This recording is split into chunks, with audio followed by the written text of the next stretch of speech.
The propaganda movement. Rizal became a leader of Filipinos in Europe. While he was still in London, Association La Solidaridad, a patriotic society, which cooperated in the crusade to reforms, was inaugurated on December 31, 1888.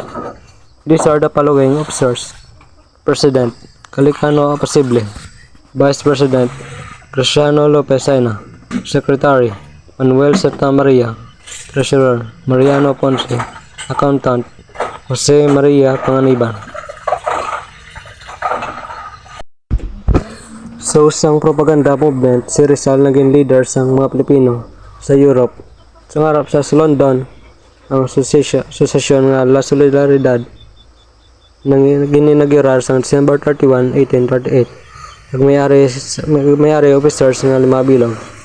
Presidente si Galicano Apacible, Vice President Cristiano Lopez Aina, Secretary Manuel Santa Maria, ug ang treasurer nga si Mariano Ponce, ang accountant nga si Jose Maria Panganiban. Rizal was chosen a honorary president by unanimous vote of all members. Rizal adherence to the founding of La Solidaridad Association JBED, with Cristiano Lopez Aina, founding of the patriotic newspaper called La Solidaridad in Barcelona, where he was residing. This served as the origin of the propaganda movement. Its aims were as follows: Number 1, to work peacefully for political and social reforms. Number 2, to portray the deplorable conditions of the Philippines so that Spain may remedy them. Number 3, to oppose the evil forces in medievalism. Number 4, to advocate liberal ideas and progress. And number 5, to champion the legitimate aspiration of the Filipino people to life, democracy, and happiness. So, si Rizal ginpili bilang presidente isang pagboto sa mga tanan ng mga membro. Si Cristiano Lopez Aina nagpatindog sa patriotic newspaper nga ginatawag La Solidaridad sa Barcelona. Kag ini naging survey bilang original sang the propaganda movement. Kag ari nag-targets ang kamasunod. Number 1, para maka ubra sang mataway. Number 2, para mag-portray sang deplorable conditions sa Pilipinas. Number 3, to oppose the evil forces. Number 4, para magtudlo sang liberal nga ideya kag progreso.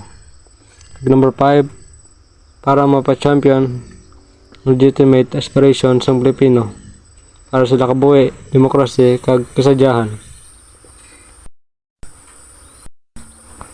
Los Agricultores Filipinos, or the Filipino Farmers, was Rizal's first article published on La Solidaridad on March 25, 1889. 6 days after he left London for Paris. Articles published in La Solidaridad. Rizal wrote articles for La Solidaridad in defense of his oppressed people and to point out the evils of the Spanish rule in the Philippines. And these are the following. Number 1, a La Defensa to La Defense on April 30, 1889. This was a reply to an anti-Filipino writing of a Spanish author, Patricio de la Escosura, which was published by La de la Defensa on March 30, 1889. Number 2, La Verdad para Todos, the Truth for All, on May 31, 1889. This was the Rizal's defense against the Spanish charges that the native local officials were ignorant and depraved. Vicente Barantes, or Teatro Tagalog, on June 15, 1889. In this article, Rizal exposes Barantes' ignorance in the Tagalog theatrical art. Number 4, Una Profanation, or a profanation, a bitter attack against the friars for denying Christian burial to Mariano Herbosa in Calamba because he was a brother-in-law of Rizal. Herbosa, husband of Lucia, died of cholera on May 23, 1889. Number 5, Verdades Nuevas, or the New Truths. On July 31, 1889, he replied to Vicente Belloc Sanchez, letter published in La Patricia Madrid newspaper on July 4, 1889, which asserted that the granting of reforms in the Philippines ruined the peaceful chant maternal role of the friars.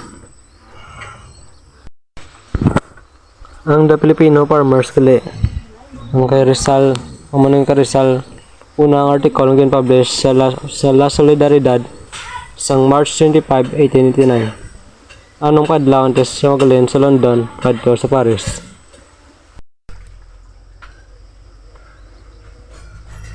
Si Rizal gali nagimo sang article sa La Solidaridad para ma-point out ang malademonyo nga pangalakad sa mga Espanyol sa Pilipinas.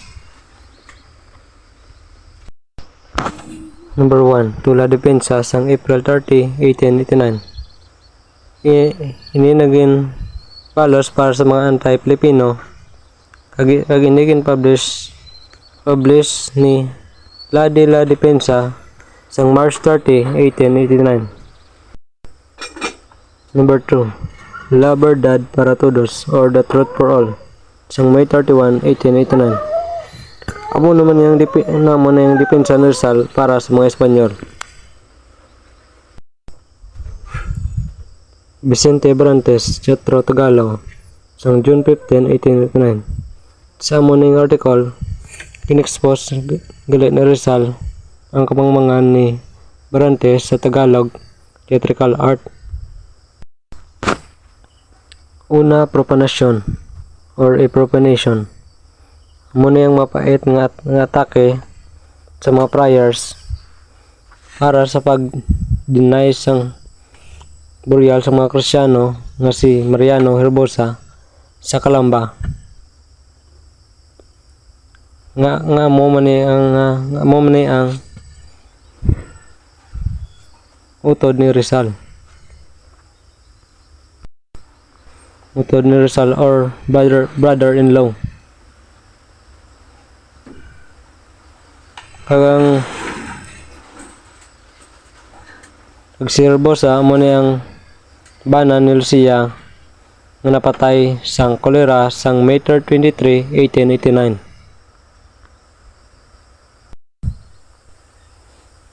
Verdades Nuevas or New Truths sang July 31, 1889. So mo ang balos para kay Vicente Belloc Sanchez ang letter gin-publish sa La Patricia Madrid newspaper sang July 4, 1889. Crueldad or Cruelty sang August 15, 1889. Mo naman ang nami nga depensa pa sang Blumentritt para sa seryosong atake sa mga kontra.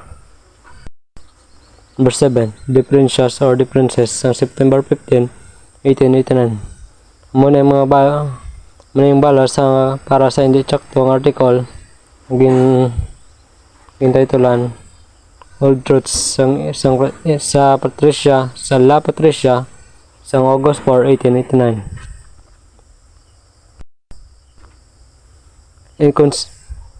Inconsequences or Inconsequence sa November 30, 1889. Amo naman ang depensa ni Luna para sa atake ni Pablo or Mr. Diz sa Barcelona newspaper na El Pueblo Soberano.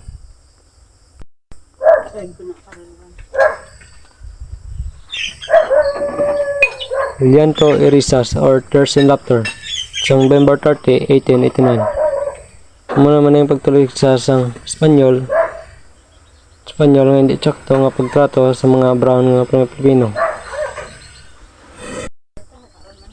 Ingratitude sa January 15, 1890. Muna man ang balos kay Governor General Valeriano Villar na nagbisita sa Calamba. Kay gintudloan niya mga tao nga hindi napsugtan nga sisyonan sila sa iban nga Espanyol.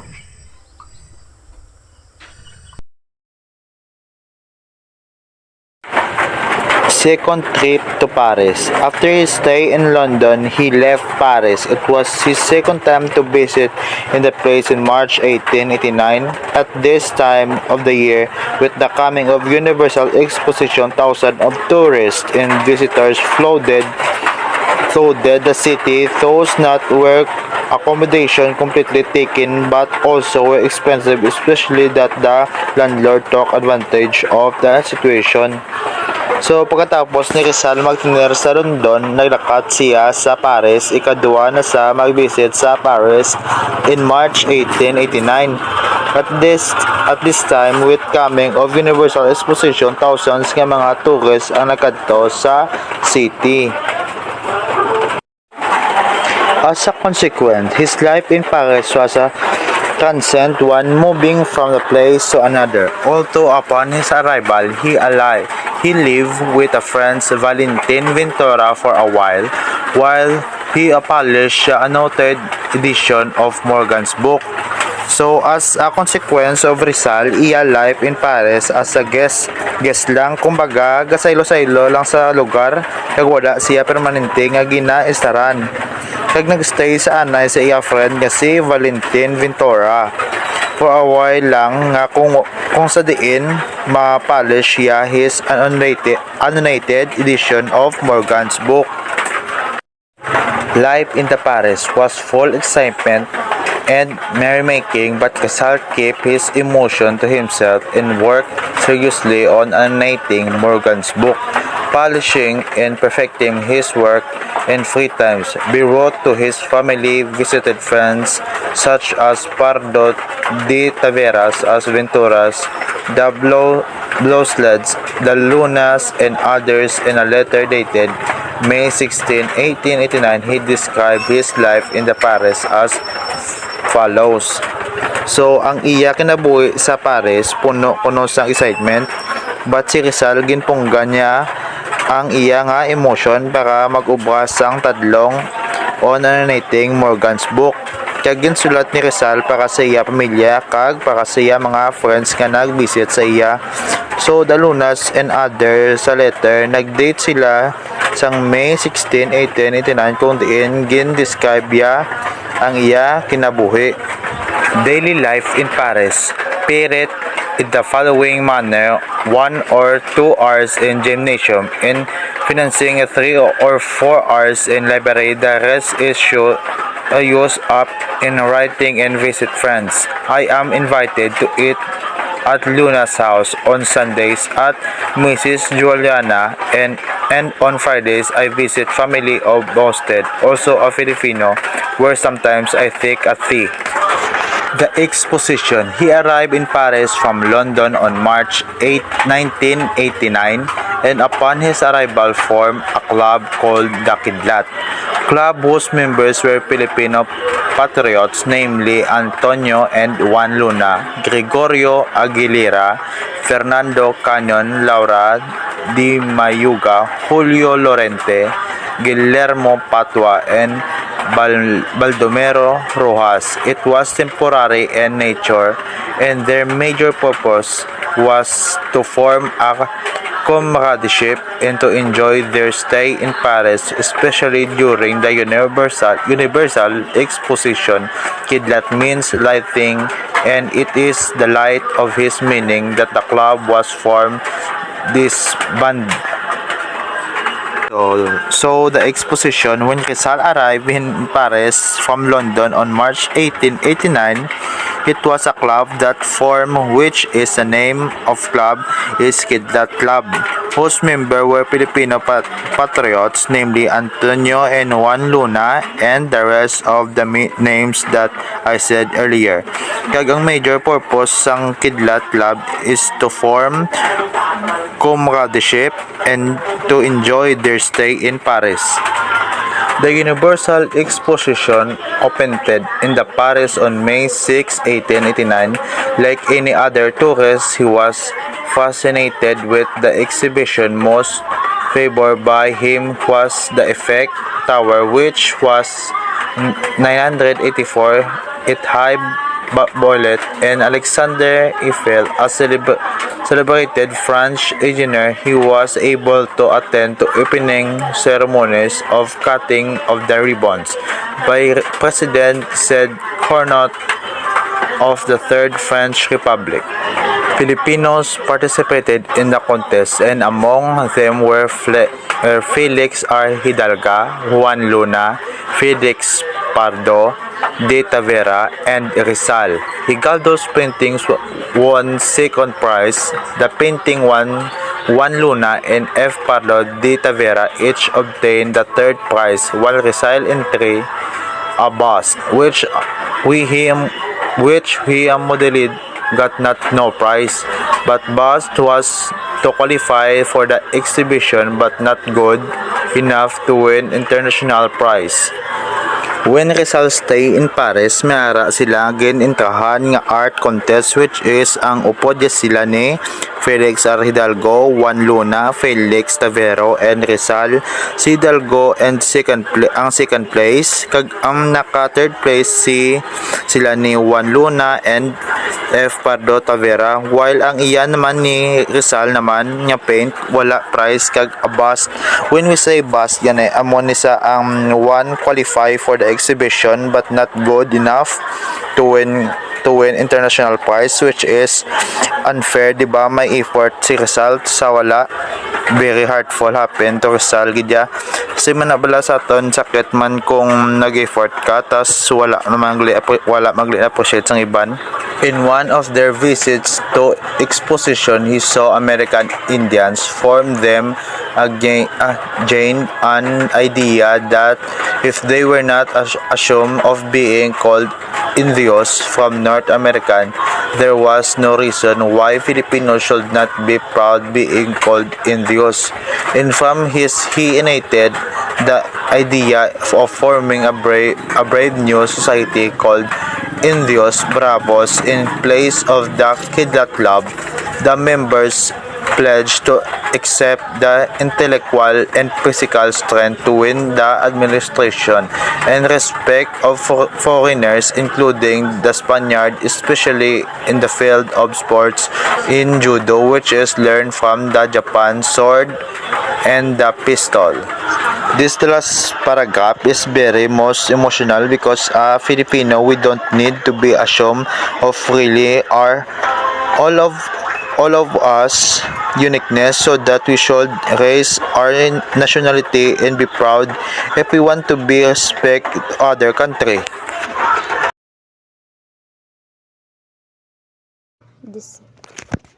The Sociedad RDLM. He also formed another society, the Sociedad RDLM, which on the outside had the principal aim of the propagation of all useful knowledge, scientific, artistic, and literary, in the Philippines, but its major secret aim was the redemption of the Malays.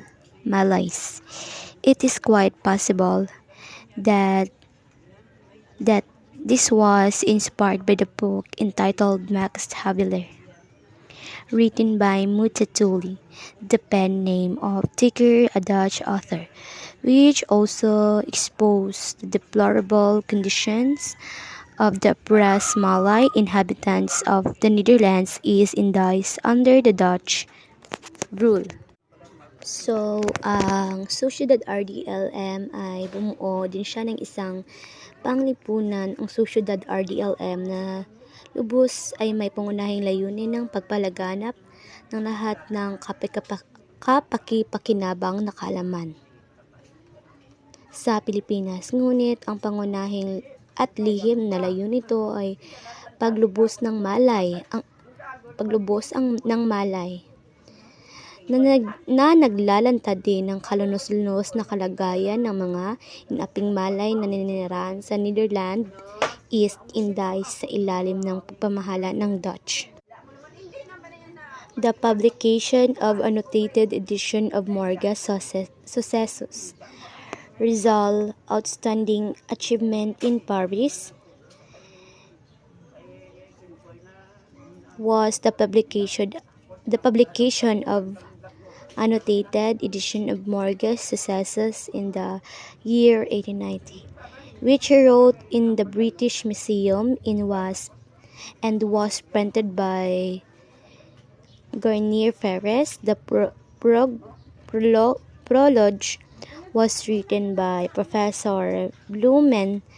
Upon the request of Rizal, he dedicated this new edition of Morgas on the Filipino people so that they would know of their glorious past.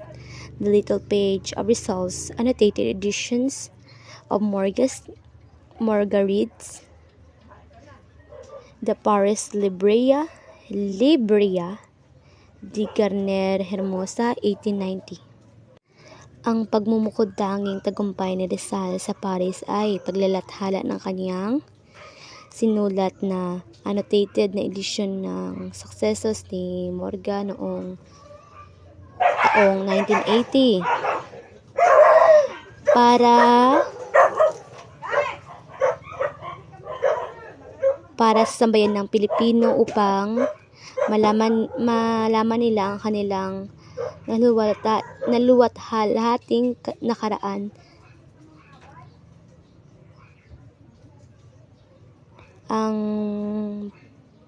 Ang pahina ng pamagat ng annotated na edisyon ni Rizal ng Morga ay mababasa Paris Librea de Garnier Hermosa, 1890. Other works of Rizal's during his stay in Paris. The Philippines within a century was article written by Rizal which expresses views on the Spanish colonialization in the Philippines and predicted with amazing accuracy the tragic in Spain sovereignty in Asia. Another essay of Rizal's, The Indolence of the Filipino, in prestigious works of historical scholarship. It is an able defense of the indolence of the Filipinos. Rizal's made a critical study of the causes why his people did not work hard during the Spanish.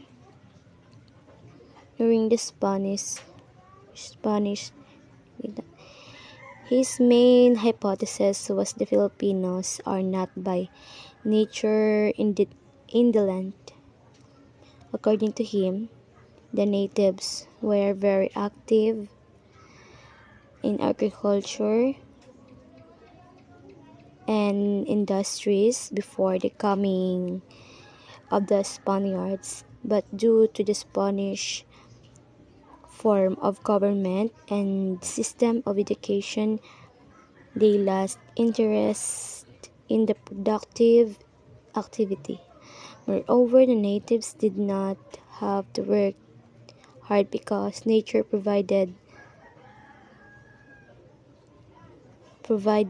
them with abundant natural resources by which they could live without working as much as those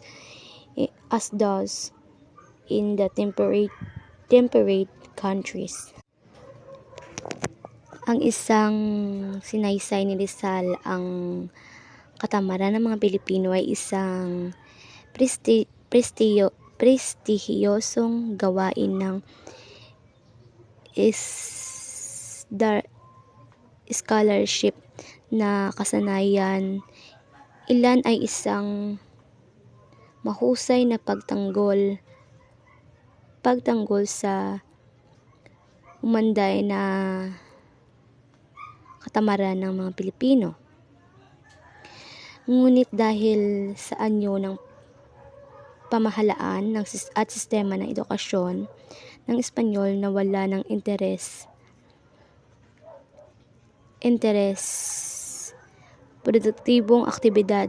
Bukod dito, ang mga katutubo ay hindi na kailangan magtrabaho ng husto dahil ang kalikasan ay nagbibigay sa kanila ng masaganang likas na yaman kung saan sila ay mabubuhay ng hindi nagtatrabaho ng kasing dami ng mga bansang mapagtimpi. Project that failed. During the Universal Expositions, Rizal proposed to form the International Association of the Filipinongs with the major purpose of studying the Philippines from the scientific and historical point of view. They had planned to hold the inauguration of their organization in Paris in August 1889, but were prevailed upon by the government regulation discouraging holding conferences of private organizations during the duration of the exposition. Consequently, the project out.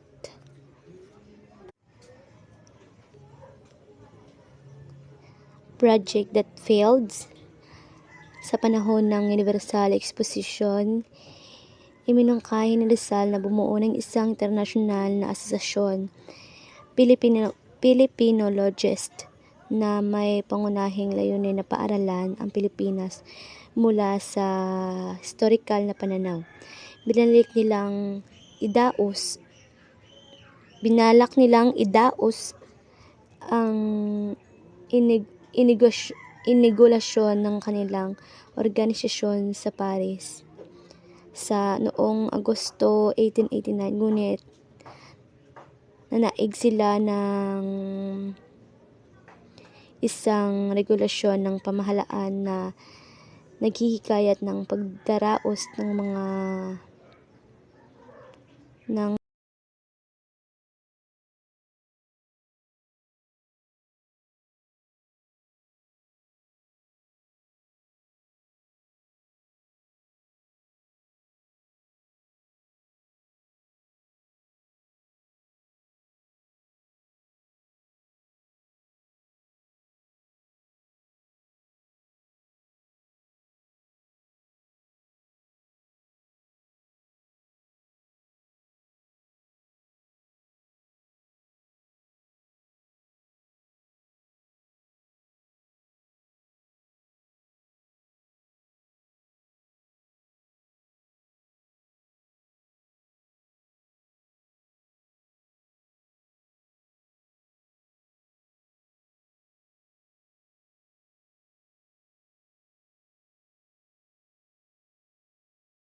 Life in Brussels. Rizal was accompanied by Jose Albert when he moved to Brussels. They lived in a modest boarding house on 38 Rue Philippe Campagne, which was run by two Jacobean sisters, Suzanne and Marie. Later, Albert left the city and was replaced by Jose Alejandro, an engineering student. Here in Basels, he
Life in Madrid.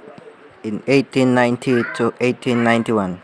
Rizal's important mission is to motive in going to Madrid was to seek help and support of his Filipino friend of the members of the so-called Association Hispano. Si Rizal may important mission para magbulig sang patago sa iyang nga Filipino friend kag sang member sang Association of Hispano.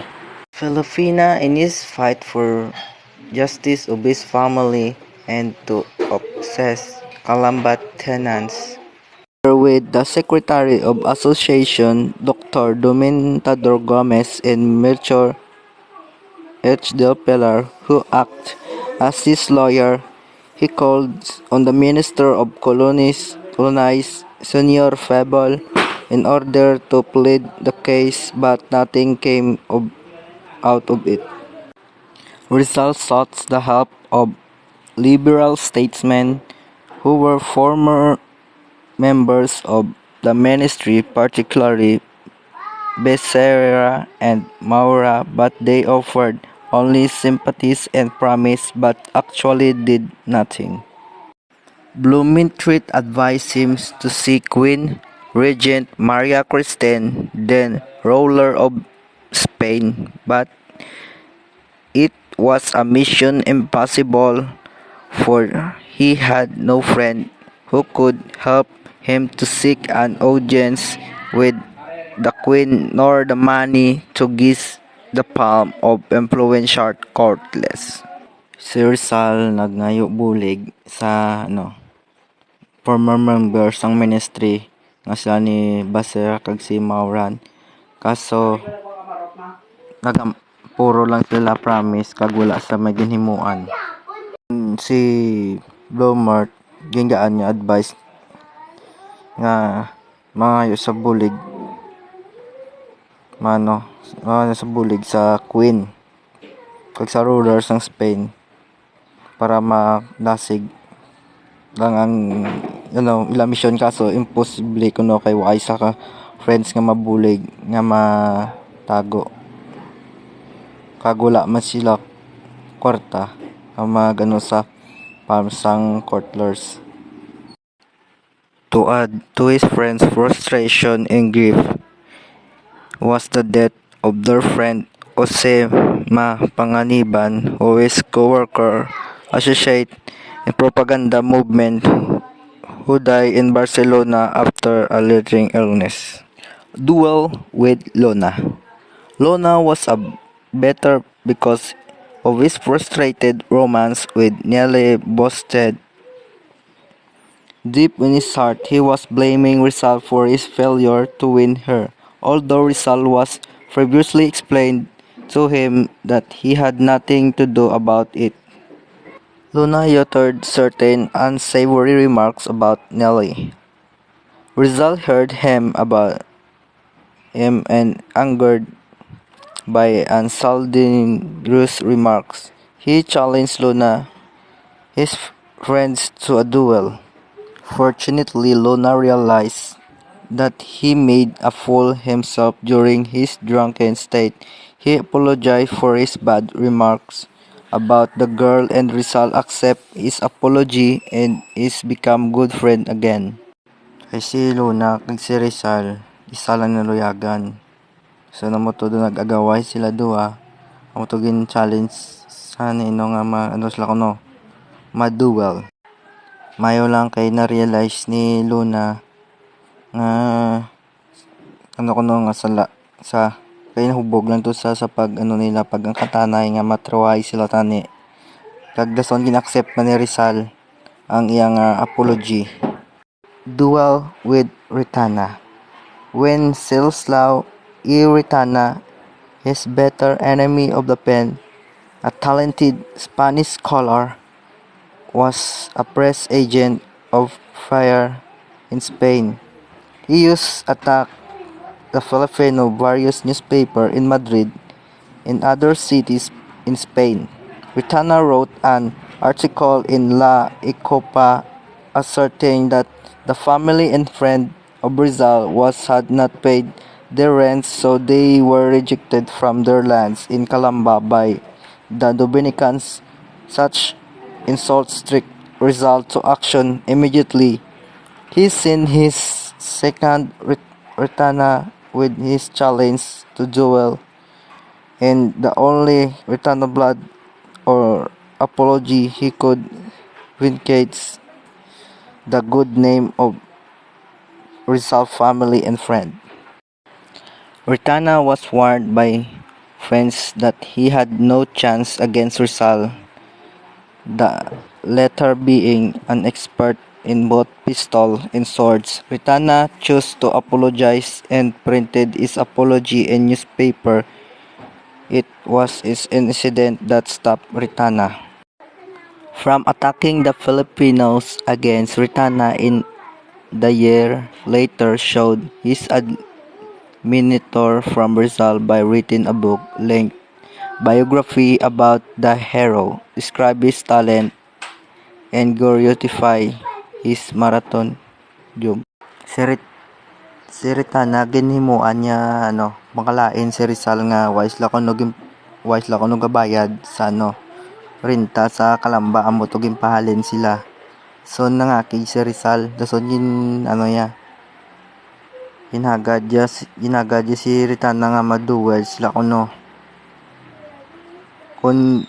si Ritana maduguan si Ritana or mangayo sa patawad sa mga sa pamilya ni Rizal kag sa friend.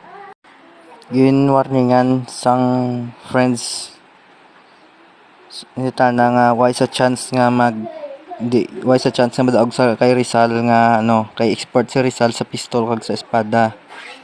Dason nangayo lang apologize si Ritana sa pagpagi sang print sa newspaper sang incident na the marriage of Leonora Rivera, adding to his already confused life was the letter of Leonora Rivera, his sweetheart for 11 years, telling him of her forthcoming marriage to an Englishman whom her mother favored and asked his forgiveness. It was the stroke that broke the camel's back, and Rizal broke down in tears. He shows that he lost of a gold watch chain given to him by Leonora, containing her picture while watching him play at Teatro Apollo, was indeed a bad omen. May nabaton si Rizal nga sulat sa Leonora Rivera nga iyang sweetheart sa 11 years na sila dason nabaton sa nga sulat nga inugkasal na sa Englishman kag ang nanay ni nga pangayo patawad tungod sa nahimo nga mo na kay ginimo. Rizal planned to the lands of the Filipino families to the north, Sabah, rich British-owned island enquired of its virgin wilderness, New Calamba. On March 7, 1892, Rizal went to the Sandakan on board to the ship Minon to negotiate with the British authorities for the establishment of the Filipino colony. His mission was successful, and the British North Borneo Company established the land up to the Bangkoka River in Marado Bay, consisting of the 100,000 hectares land of area such as project. Aside from this, they were often a beautiful harbor and good government free of all changes. A month of especially April 20 of same year, Rizal back in Hong Kong bringing the good news. Hidalgo Rizal brother-in-law objective in the colonization project because he cannot accept the idea leaving the Philippines. Moreover, was concerned with the people would say, but Rizal thought the idea was good. Upon taking into consideration the political events in the Philippines, he thought the change was better. So, binalak ni Rizal ang nilipat ang mga walang lupang Pilipino sa North Cotabato sa mga British nga mga ranon mo sa New Calamba sang Marso 7, 1892. Tapos makalipas ang isang buwan, particular noong April 20, din yung nagbalik si Rizal sa Hong Kong pagkatapos naggidalay ang balita ang kamayo nga balita nga si Lado ang bayaw ni Rizal ay tumutol sa kolonisasyon. He spent in his birthday in Hong Kong. The next day, June 20, spent day writing letters to the two.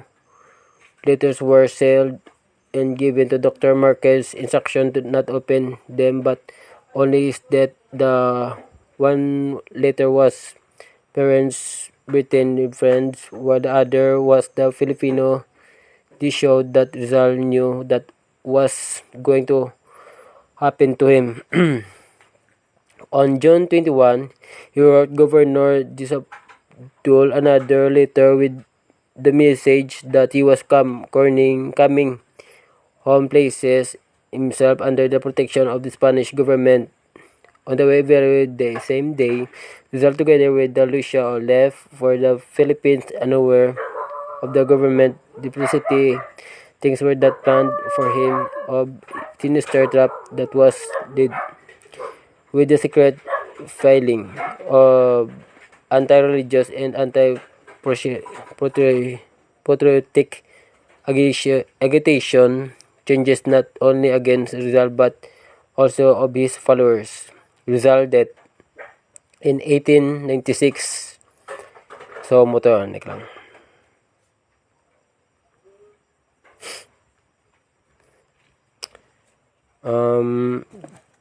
Ginugol ni Rizal ang doon nag-celebrate si Rizal sa Hong Kong sa Hunyo 20. Ay kinubukasan sang Hunyo 20 tapos sang 18 sang Hunyo 21 nagsulat si Governor kay Dispojol ng isang liham na may mensahe na siya ay uwi at inilagay ang kanyang sarili sa ilalim ng proteksyon ng pambansang Espanyol. Arya. Rizal death. Isang 1896, Rizal Day ay nakatanggap ng pahintulot mula sa Governor General na maging isang voluntaryong magagamot na militar sa revolusyon sa Cuba. Rizal received the permission from the government to general become a volunteer military physician in the revolution in Cuba. Ito.